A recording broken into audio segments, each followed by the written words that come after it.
J'ai remboursé le crédit immobilier de mes parents, mais quand j'ai acheté ma propre maison, ils m'ont poursuivi en justice avec ma sœur pour tout prendre parce que je vivais la vie qu'elle méritait. Ils me suppliaient juste d'eux. Je m'appelle Julie, j'ai 24 ans, je suis une femme. Je vis dans une modeste maison de 3 chambres que je possède entièrement, un fait qui semble encore irréel parfois. J'ai bâti mon agence de marketing numérique à partir de rien, en commençant dans ma chambre d'adolescente exiguë avec un ordinateur portable d'occasion et une détermination presque terrifiante. Ma vie est maintenant confortable, stable et bien loin de l'anxiété financière constante de ma jeunesse. Mais ce confort a eu un coût que je n'aurais jamais pu prédire. Il a fait de moi la cible des 3 personnes qui étaient censées être mes plus grands soutiens, ma propre famille. Ils croient que mon succès n'a pas été mérité mais volé à la vie que ma sœur aînée était soi-disant en droit d'attendre, et ils étaient prêts à me traîner en enfer pour le récupérer.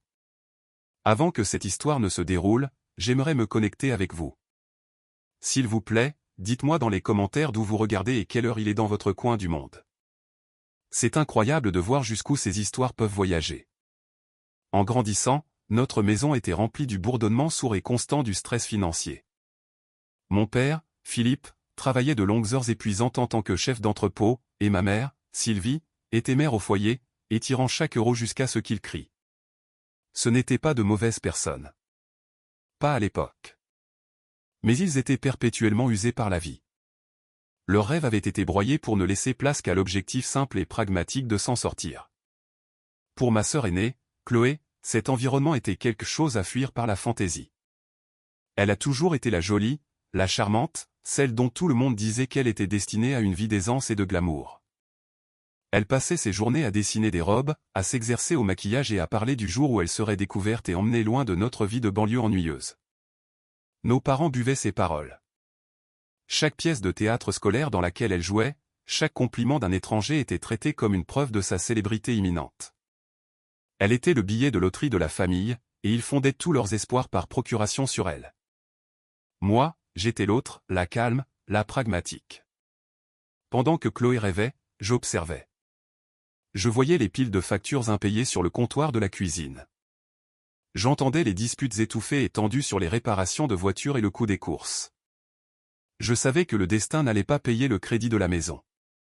Mon chemin n'allait pas consister à être découverte. Il allait consister à construire quelque chose pour moi-même, brique par brique ennuyeuse.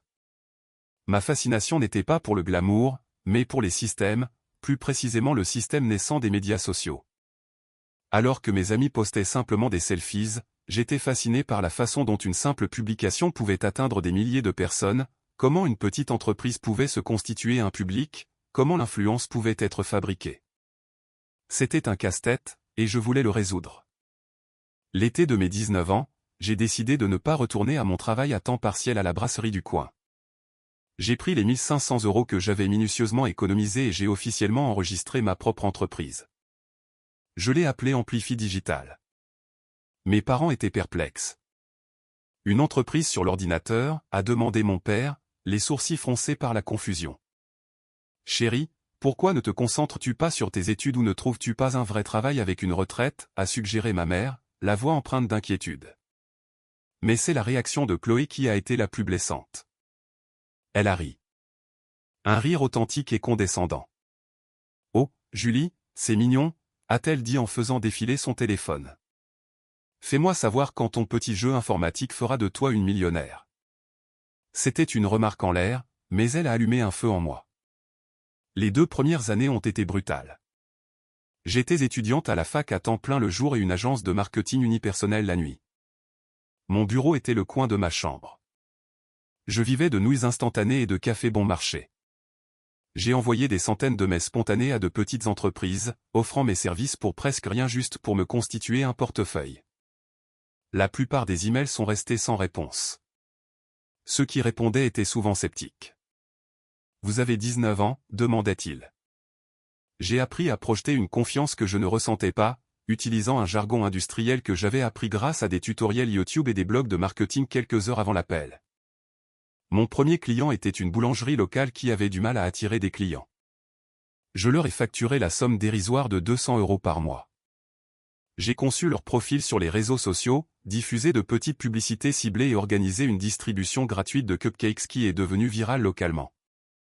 En 3 mois, ils avaient une file d'attente devant la porte chaque week-end et ont dû embaucher 2 nouveaux employés. Ils m'ont dit en larmes que j'avais sauvé leur entreprise. Ce sentiment était plus addictif que n'importe quelle caféine. C'était une preuve. J'ai imprimé leur email de remerciement et les collé au mur au-dessus de mon bureau. C'était ma première brique. Le bouche-à-oreille a commencé à se répandre. Le propriétaire de la boulangerie m'a recommandé à une amie qui possédait une boutique. La propriétaire de la boutique m'a recommandé à un agent immobilier local. Ma liste de clients a grandi lentement, puis tout d'un coup. À l'époque où j'avais 21 ans, je gagnais plus que mon père. Je vivais toujours à la maison, mais j'ai commencé à payer des choses discrètement. Je prêtais quelques centaines d'euros à ma mère pour les courses, que je ne redemandais jamais. J'ai payé la facture d'Internet, puis la facture d'électricité. J'ai remplacé le lave-vaisselle cassé dont ils se plaignaient depuis 1 an. Ils acceptaient l'aide, mais ne reconnaissaient jamais vraiment d'où elle venait. Dans leur esprit, je ne faisais que jouer sur l'ordinateur. Chloé, maintenant âgée de 23 ans, travaillait à temps partiel comme serveuse et passait le reste de son temps à essayer de devenir une influenceuse de mode, ce qui consistait principalement à prendre des photos dans des vêtements coûteux qu'elle retournait plus tard. Mon succès était une vérité qui dérange et qu'il préférait ignorer. Le tournant s'est produit lorsque j'ai décroché un client majeur, une marque nationale de soins de la peau qui voulait cibler une démographie plus jeune. C'était un contrat à 6 chiffres. Le soir où je l'ai signé, je suis restée assise dans ma voiture pendant 1 heure, à pleurer. Pas de tristesse, mais d'un soulagement écrasant. Le poids que je portais depuis toujours, la peur de finir comme mes parents, piégé et épuisé, s'était enfin levé. Je l'avais fait. J'avais construit mon propre canot de sauvetage. J'ai utilisé l'argent pour embaucher mes 3 premiers employés, louer un petit espace de bureau au centre-ville et, surtout, rembourser chaque centime de la dette de mes parents, leur crédit immobilier, leurs prêts automobiles, leurs factures de carte de crédit. J'ai tout effacé. Je pensais que ce serait un moment de pure joie, un grand geste d'amour qui leur ferait enfin me voir. J'étais tellement naïve. Présenter à mes parents les relevés indiquant « payé » a été l'un des moments les plus anticlimatiques de ma vie. J'avais imaginé des larmes, des étreintes, une célébration. Au lieu de cela, j'ai été accueilli par un silence stupéfait. Mon père, Philippe, fixait la lettre, payée intégralement, de la banque comme si elle était écrite dans une langue étrangère. Ma mère, Sylvie, n'arrêtait pas de la prendre et de la reposer, son expression étant un mélange de choc et de suspicion. Comment, a-t-elle finalement chuchoté, ne me regardant pas moi, mais mon père. Comment as-tu fait ça, Julie? Mon entreprise, maman, ai-je dit, la voix remplie d'une fierté qui se dégonflait rapidement. Elle marche vraiment bien. Ce contrat de soins de la peau était énorme. Je voulais que vous soyez libérés de tout ça. Plus de dettes. Chloé, qui observait depuis l'embrasure de la porte les bras croisés, a laissé échapper un rire bref et sec. Alors, tu es riche maintenant. Ça doit être agréable. Il ne s'agit pas d'être riche, Chloé, ai-je dit en me tournant vers elle. Il s'agit d'être en sécurité. C'est pour nous tous. Nous ne t'avons pas demandé de faire ça, a dit mon père d'un ton bourru, trouvant enfin sa voix. Il a plié les papiers soigneusement et les a placés sur la table basse. Il n'y a eu aucun merci, aucune reconnaissance des années d'inquiétude que je venais d'effacer. C'était comme si mon cadeau était une accusation, un projecteur sur leurs propres échecs perçus.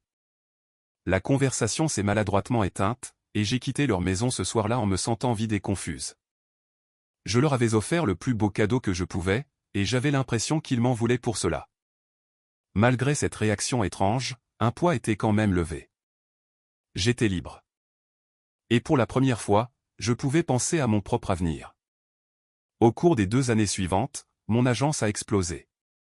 Nous avons décroché plus de clients nationaux et j'ai embauché plus de personnel.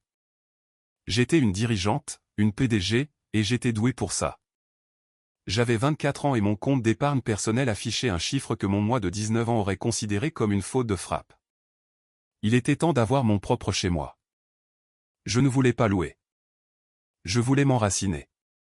Je voulais une maison qui soit la mienne, un témoignage physique de la sécurité que j'avais bâtie. J'ai trouvé l'endroit parfait dans un quartier calme et établi à environ 20 minutes de la maison de mes parents. Ce n'était pas un manoir. C'était une charmante maison de plain-pied des années 1960 avec une grande cour arrière et un magnifique vieux chêne. Elle avait besoin de quelques mises à jour cosmétiques, mais elle était solide et ressemblait à un vrai foyer. Parce que je n'avais aucune dette et un revenu substantiel, j'ai pu faire quelque chose dont je n'avais fait que rêver, je l'ai acheté content. Le processus était propre et simple. Pas de prêt bancaire, juste un virement de fonds. Le jour où j'ai eu les clés, j'étais étourdi par l'excitation. J'ai conduit jusqu'à la maison de mes parents, serrant les petites clés en laiton dans ma main. J'ai des nouvelles, ai-je annoncé en entrant dans le salon où ils regardaient la télévision. J'ai acheté une maison. Encore une fois, cette étrange réaction plate. Oh, a dit ma mère, ne quittant pas l'écran des yeux. Où est-ce? C'est dans le quartier des Tilleuls, ai-je dit, mon sourire vacillant. C'est vraiment sympa. Je pensais, puisque vous n'avez plus de crédit et que la maison commence à vieillir un peu, peut-être que vous pourriez vendre ce pavillon et acheter quelque chose de plus petit, et je pourrais vous aider avec ça. Cela a attiré leur attention. Mon père a coupé le son de la télévision. Vendre notre pavillon? C'est notre foyer, Julie. Nous sommes ici depuis 30 ans. Je sais, mais... Et Chloé vit ici, a ajouté ma mère, son ton devenant tranchant. Chloé avait maintenant 26 ans, vivait toujours dans sa chambre d'enfance, sa carrière d'influenceuse s'étant résumée à quelques milliers d'abonnés et beaucoup de produits gratuits mais bon marché. D'accord, ai-je dit prudemment. Mais Chloé est une adulte. Elle pourrait prendre son propre appartement. Je pourrais même l'aider avec la caution. Chloé, qui devait écouter depuis sa chambre, est sortie en trombe. Je n'arrive pas à te croire, a-t-elle hurlé, le visage rouge de colère.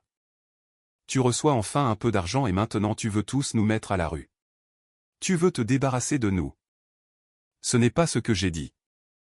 J'étais complètement prise au dépourvu. J'essaie d'aider. Je viens d'acheter une maison. Je pensais que nous pourrions tous améliorer nos situations. Ta situation semble déjà bien améliorée, a dit mon père, sa voix basse et froide. Acheter une maison content. Ça doit être agréable de ne pas avoir à s'inquiéter de quoi que ce soit. L'atmosphère était soudainement épaisse de ressentiment. Il ne s'agissait plus de ma nouvelle. Il s'agissait de mon succès et de ce qu'il leur faisait ressentir.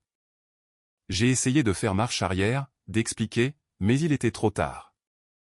Les lignes avaient été tracées. Je suis parti peu de temps après, la joie de ma nouvelle maison complètement éclipsée par leur amertume.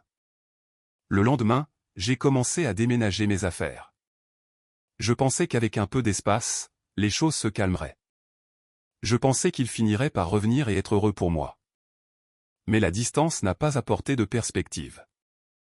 Elle a semblé faire cailler leur envie en quelque chose de bien plus toxique et délibéré. La famille heureuse que je pensais travailler à sauver avait déjà disparu. Je ne l'avais simplement pas encore réalisé. Les premiers mois dans ma nouvelle maison ont été un étrange mélange de paix bienheureuse et de silence troublant. J'aimais les matins calmes, sirotant mon café dans ma propre cuisine. J'aimais peindre les murs, choisir les meubles et planter un jardin dans la cour. C'était mon sanctuaire, mais le silence de ma famille était assourdissant. Mes appels à ma mère recevaient des réponses courtes et sèches. Mes invitations à venir dîner étaient toujours accueillies par une excuse vague. Ton père est fatigué. Chloé ne se sent pas bien. Nous sommes occupés. Je ne les voyais qu'aux rassemblements familiaux obligatoires comme le repas de Noël, qui se tenait chez ma tante. La tension était suffocante. Mes parents et Chloé s'asseyaient en un groupe serré et isolé, ne me parlant que lorsque c'était nécessaire. Mes tantes et oncles, qui avaient entendu dire que je réussissais bien, me posaient des questions sur mon entreprise. Pendant que je répondais, je pouvais sentir le regard noir de ma famille à travers la pièce. Après avoir mentionné un voyage d'affaires récent à New York, Chloé a marmonné juste assez fort pour que les gens à proximité entendent, certains d'entre nous doivent travailler pour vivre. L'ironie était si épaisse que j'aurais pu m'étouffer avec. L'admissibilité a commencé subtilement. Cela a commencé par un appel de ma mère avec une histoire larmoyante. Le réfrigérateur avait rendu l'âme le vieux que je leur avais acheté quelques années auparavant. C'était une bonne marque, mais elle a insisté sur le fait qu'il était défectueux. Je ne sais vraiment pas ce que nous allons faire, Julie, a-t-elle soupiré dramatiquement au téléphone. Le salaire de ton père est déjà tellement étiré ce mois-ci. C'était une manipulation claire et calculée. Il y a quelques années, cela aurait été une véritable crise pour eux. Maintenant, c'était un test. J'ai soupiré et j'ai dit, ne t'inquiète pas, maman. Je vais m'en occuper. Je leur ai commandé un nouveau réfrigérateur haut de gamme en ligne et l'ai fait livrer le lendemain. Le merci que j'ai reçu était un bref texto, il est là. Une semaine plus tard, c'était mon père. La voiture faisait un bruit bizarre. Il l'a emmenée au garage et le devis était de 2000 €. Tous les cieux avant doit être remplacé, a-t-il dit, la voix lourde d'un malheur fabriqué. On va devoir la laisser là, je suppose. Je reprendrai le bus. J'ai cédé. Je vais virer l'argent, papa. Puis est venue Chloé. Ses demandes étaient plus audacieuses, enveloppées dans un mince voile de besoins professionnels. Julie, j'ai vraiment besoin d'un nouvel ordinateur portable pour mon influence, a-t-elle annoncé au téléphone un jour. Mon vieux est si lent. C'est impossible d'éditer mes vidéos. Ça freine vraiment ma carrière. Je savais pertinemment que son montage vidéo consistait à appliquer des filtres sur son téléphone, mais j'essayais toujours d'être la pacificatrice. Je lui ai envoyé l'argent pour un nouveau MacBook. 2 jours plus tard, elle a posté une photo d'elle lors d'un week-end dans une station balnéaire avec la légende « Je me fais plaisir ». Boss Bab. Il n'y avait aucun MacBook en vue. La goutte d'eau qui a fait déborder le vase dans cette campagne de saignée lente concernait la maison. Ma mère m'a appelé. Julie, ton père et moi avons discuté, a-t-elle commencé, la voix d'une douceur écœurante. Ce vieux pavillon devient trop difficile à entretenir pour nous. Et avec Chloé qui a besoin de son espace pour travailler sur sa marque. Elle a fait une pause pour l'effet dramatique. Nous pensions, ta maison a 3 chambres, n'est-ce pas? C'est logique que nous emménagions avec toi. Nous pourrions vendre cet endroit et avoir un beau pécule, et nous pourrions tous être ensemble à nouveau. Nous pourrions même t'aider à la maison. J'étais sans voix. L'audace était époustouflante. Ils ne voulaient pas venir dîner, mais ils étaient prêts à emménager et à prendre le contrôle de mon sanctuaire. Non, ai-je dit, ma voix plus ferme que je ne le voulais. Absolument pas. La douceur dans la voix de ma mère a disparu. Qu'est-ce que tu veux dire par non? Après tout ce que nous avons fait pour toi. Tout ce que vous avez fait pour moi. J'ai failli rire. J'ai payé cette maison. J'ai acheté vos appareils électroménagers. J'ai payé les réparations de votre voiture. Ma maison n'est pas une solution à vos problèmes. Tu es tellement égoïste, a-t-elle hurlé. Et je pouvais entendre mon père et Chloé en arrière-plan. C'est ce qui arrive. Tu reçois un peu d'argent et tu oublies d'où tu viens. Tu oublies ta famille. Chloé était censée avoir une vie comme la tienne. C'était elle qui avait le talent, celle qui avait le potentiel. Tu as juste eu de la chance avec ce stupide truc informatique. C'est sa vie que tu vis et tu ne veux même pas en partager un tout petit morceau. Les mots m'ont frappé comme un coup physique. Sa vie que je vis, ai-je répété, la voix tremblante d'un mélange de blessure et de rage. J'ai travaillé pour ça. J'ai fait des sacrifices. J'ai passé des années à trimer pendant qu'elle attendait d'être découverte. C'est ma vie, et vous n'êtes pas les bienvenus pour emménager chez moi. J'ai raccroché le téléphone, les mains tremblantes. J'avais enfin compris. Il ne voulait pas seulement mon argent. Il se sentait en droit de posséder ma vie entière. Dans leur récit tordu, mon succès n'était pas le mien. C'était une erreur cosmique, une fortune qui avait été livrée à la mauvaise adresse. Elle appartenait à Chloé, l'élu, et ils étaient déterminés à corriger cette erreur d'une manière ou d'une autre. L'appel téléphonique a marqué la fin des demandes et le début de la guerre.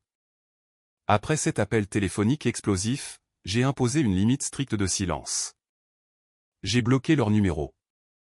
Je me suis dit que c'était pour ma propre santé mentale, une mesure temporaire jusqu'à ce qu'ils retrouvent la raison. Une partie de moi, une partie naïve et pleine d'espoir, croyait encore qu'ils le feraient. J'imaginais des excuses larmoyantes, une reconnaissance de la façon horrible dont ils s'étaient comportés. Pendant environ 1 mois, le silence a été un soulagement. Je me suis concentré sur mon travail, j'ai versé mon énergie dans mon agence et j'ai profité de la solitude tranquille de ma maison. La paix semblait fragile, mais je m'y accrochais.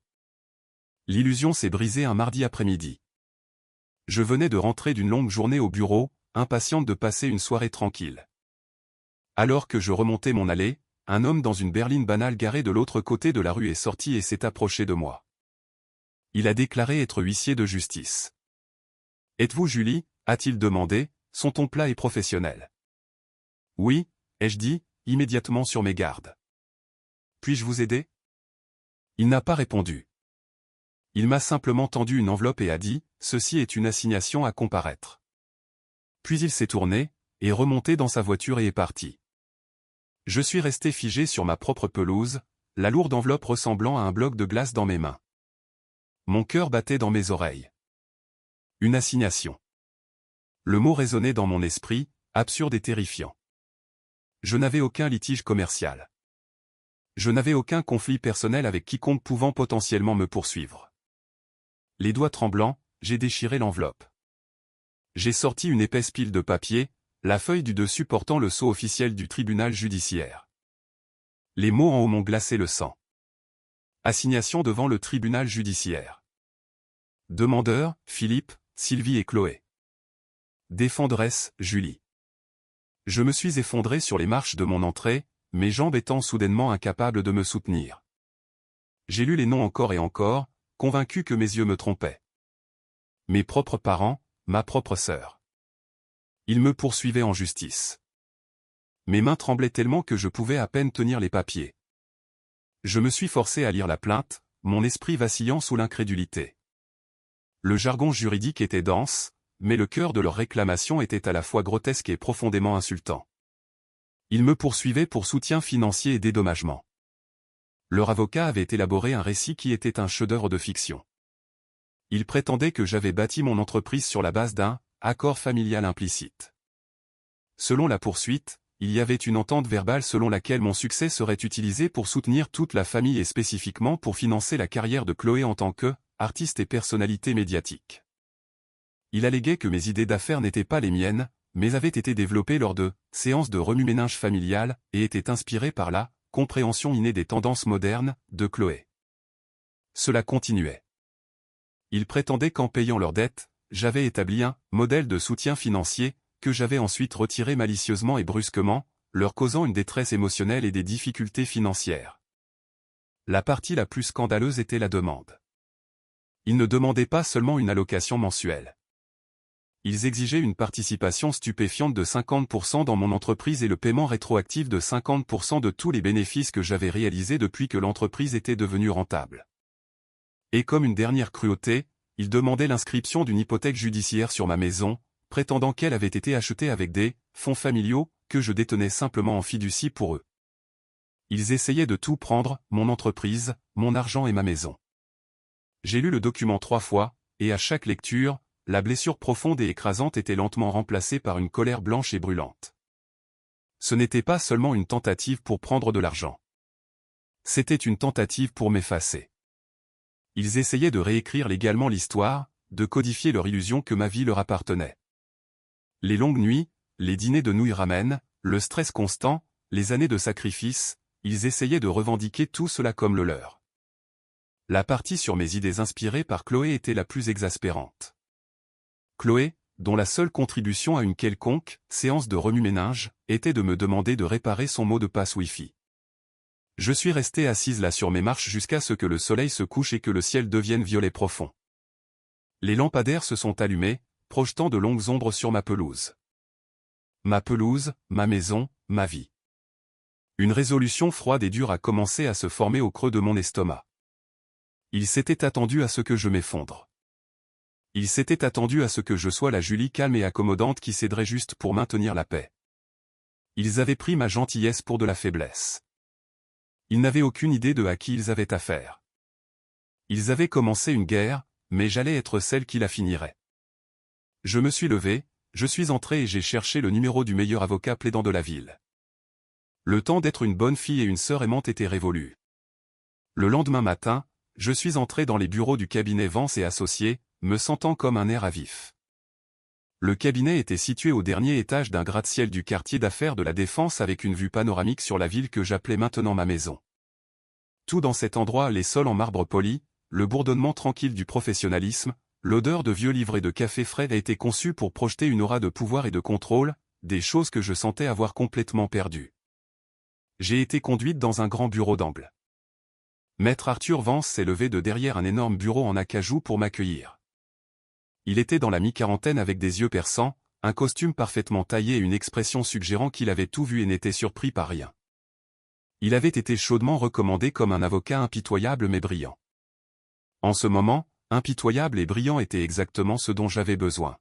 « Julie » a-t-il dit en me serrant fermement la main. « Arthur Vance, je vous en prie, asseyez-vous. » Mon assistante a dit que c'était une affaire familiale urgente. Je me suis assise et, sans aucun préambule, j'ai poussé le dossier de l'assignation à travers le bureau vers lui. « Mes parents et ma sœur me poursuivent en justice », ai-je dit, ma voix plate. Il a mis une paire de lunettes de lecture et a commencé à lire. Pendant 10 minutes, le seul son dans la pièce était le bruissement doux du papier. Je regardais son visage, essayant de lire son expression, mais c'était un masque parfait de neutralité professionnelle. Il a lu chaque page, ses yeux balayant d'avant en arrière. Quand il a fini, il a enlevé ses lunettes, s'est penché en arrière dans sa chaise et m'a regardé.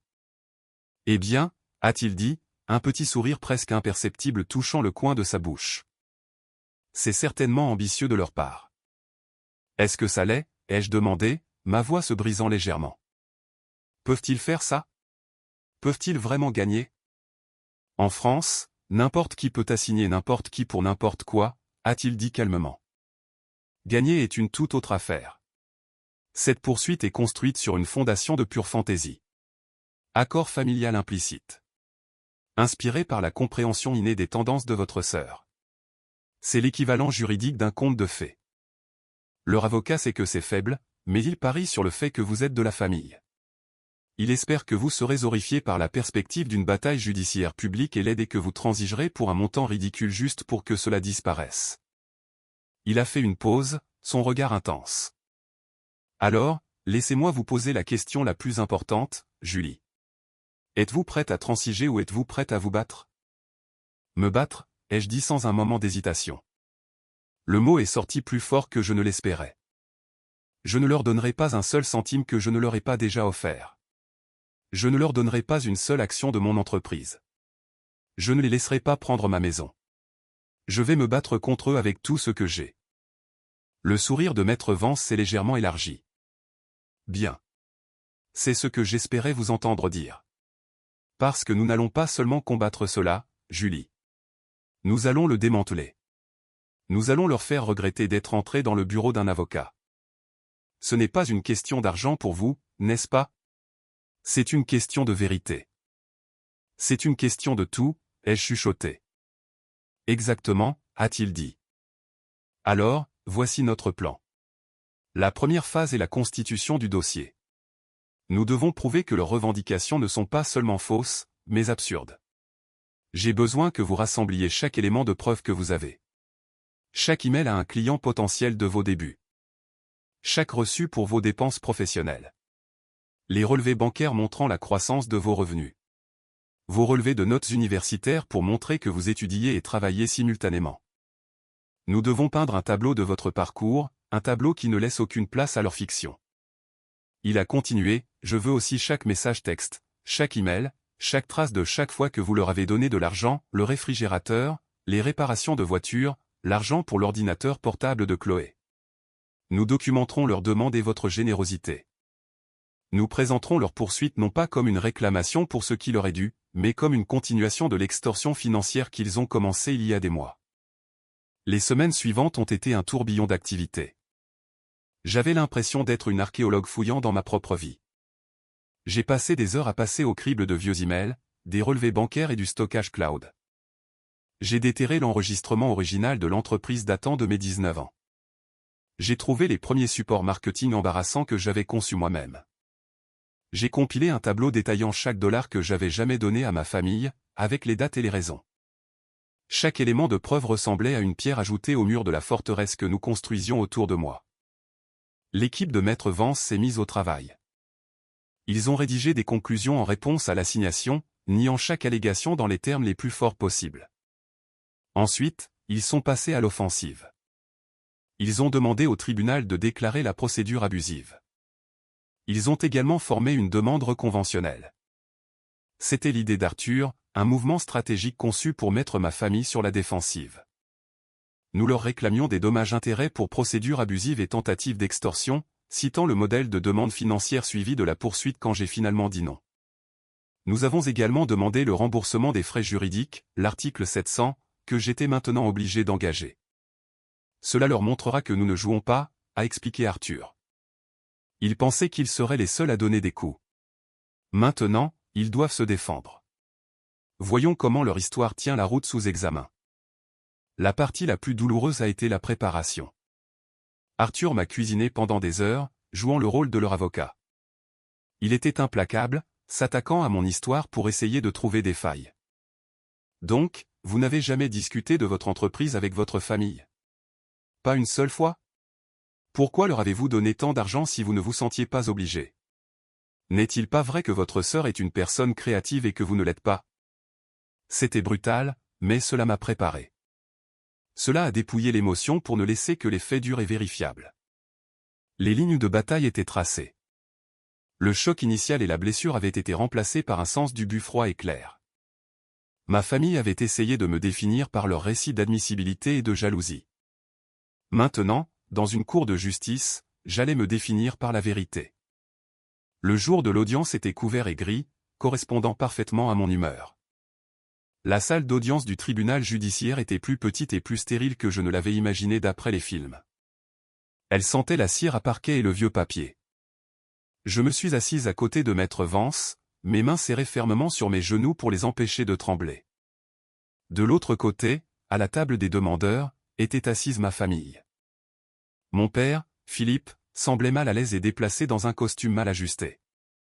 Ma mère, Sylvie, était habillée de ses vêtements du dimanche, son visage étant un masque de piété pratiquée et de victimisation. Et puis il y avait Chloé. Elle portait une tenue tendance et d'apparence coûteuse, probablement achetée avec l'argent du MacBook, et avait un léger sourire suffisant sur le visage comme si elle était la star de sa propre émission de télé-réalité. Ils refusaient de me regarder. Leur avocat, un homme mielleux nommé Maître Leroux, a plaidé en premier.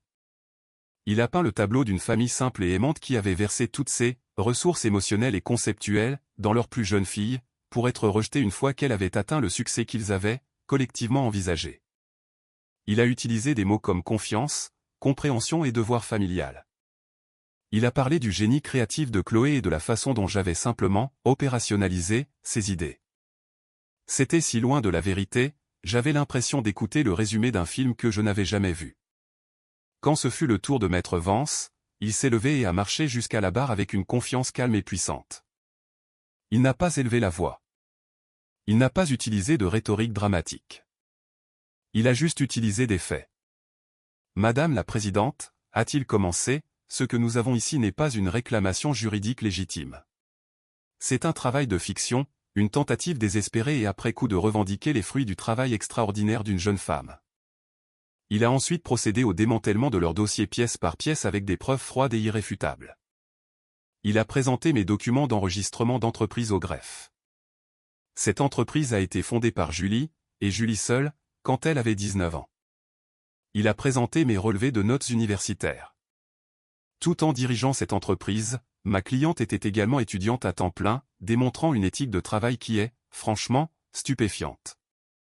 Il a présenté les attestations de mes premiers clients, y compris le propriétaire de la boulangerie, qui ont tous témoigné qu'ils n'avaient traité qu'avec moi et avaient été émerveillés par ma compétence et mon dévouement. Le tournant s'est produit lorsqu'Arthur a abordé l'affirmation selon laquelle ma famille était la source de mes idées. Il a regardé directement ma sœur. Les demandeurs prétendent que la compréhension innée des tendances modernes de Chloé était le fondement de l'entreprise de ma cliente. Alors, parlons du sens des affaires de Chloé. Il a sorti un épais dossier. Ce sont des impressions des comptes de médias sociaux de Chloé, qu'elle prétend être sa profession. Comme vous pouvez le voir, son nombre d'abonnés au cours des 3 dernières années est resté stagnant à un nombre modeste. Ses taux d'engagement sont inférieurs à la moyenne pour un compte de cette taille. Il a ensuite montré à la juge des impressions des publications de Chloé. La voici lors d'un voyage à la plage, postée 2 jours après que ma cliente lui a envoyé de l'argent pour un nouvel ordinateur portable pour bâtir sa marque. La voici faisant la publicité d'un thé miracle d'une société de vente pyramidale avec un historique de réclamations frauduleuses. Ce n'est pas le profil d'un génie du marketing, Madame la Présidente. C'est le profil d'une amatrice. Le visage de Chloé est passé de suffisant à rouge marbré. Ma mère a lancé un regard haineux à Arthur. Mon père a juste semblé rétrécir dans sa chaise. Arthur n'avait pas fini. Il est passé à l'argent. Les demandeurs prétendent que ma cliente a établi un modèle de soutien qu'elle a ensuite malicieusement retiré. Regardons ce modèle. Il a présenté notre tableau détaillant chaque euro que je leur avais donné. Voici la date où Julie a remboursé leur crédit immobilier. Voici la date où elle leur a acheté un nouveau réfrigérateur après avoir reçu un appel de sa mère. Voici la date où elle a payé les réparations de leur voiture. Et ici, a-t-il dit, sa voix baissant légèrement, se trouve l'enregistrement d'un appel téléphonique, que ma cliente a documenté immédiatement après, où les demandeurs ont exigé d'emménager dans sa maison. Quand elle a refusé et seulement après qu'elle a refusé, ils ont lancé cette procédure. Il a fait une pause, laissant le silence planer dans l'air. Ce n'est pas une affaire de promesses brisées, Madame la Présidente. C'est une tentative de punir une fille pour avoir eu l'audace de réussir selon ses propres termes et pour avoir osé dire non à leurs demandes toujours croissantes. La Présidente, une femme au visage sévère dans la soixantaine, avait écouté attentivement, son expression illisible. Elle a examiné les preuves qu'Arthur avait présentées, puis a regardé ma famille et leur avocat. Maître Leroux, a-t-elle dit, sa voix tranchante. J'ai lu votre assignation. J'ai entendu vos arguments, et maintenant j'ai vu les preuves de Maître Vance. Pouvez-vous s'il vous plaît m'expliquer sur quelle base factuelle, au-delà des vœux pieux, vos clients s'appuient pour demander une participation de 50% dans une entreprise qu'ils n'ont pas fondée, n'ont pas financée et pour laquelle ils n'ont pas travaillé? Leroux a bafouillé, essayant de revenir sur ces points concernant la synergie familiale, mais la juge l'a coupé. Ça suffit, a-t-elle dit. Vous n'avez apporté aucun élément sérieux. Vous avez présenté des sentiments, pas des faits. Vous avez présenté de l'admissibilité, pas des preuves. Elle a regardé directement mes parents et ma sœur.